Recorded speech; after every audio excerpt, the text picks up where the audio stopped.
Wattala police பிரிவின் ஹேகித்த அல்விஸ்வத்த பகுதியில் வீடொன்றில் கூறிய ஆயுதங்களால் தாக்கப்பட்டு ஒருவர் கொலை செய்யப்பட்டுள்ளார்.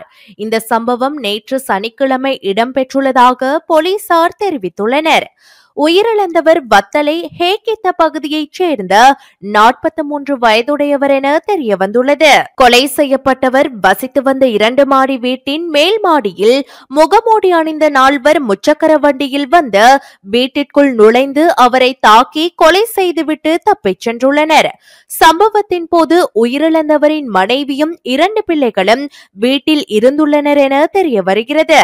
இந்த நபர் சில மாதங்களுக்கு முன்னர் குறித்த வீட்டை வாடகை எடுத்து தனது குடும்பத்துடன் வசித்து வந்துள்ளார். போலீசாரால் நடத்தப்பட்ட விசாரணைகளில் உயிரிழந்தவர் 2023 ஆண்டு மகப்பாகே பகுதியில் ஒருவர் சுட்டுக் கொல்லப்பட்ட சம்பவத்திற்கு உடந்தையாக இருந்த நபர் என்பது தெரியவந்துள்ளது. இந்த சம்பவத்துடன் தொடர்புடைய சந்தேக நபர்களை கைது செய்ய வத்தளை போலீசார் மேலதிக விசாரணைகளை மேற்கொண்டு வருகின்றனர்.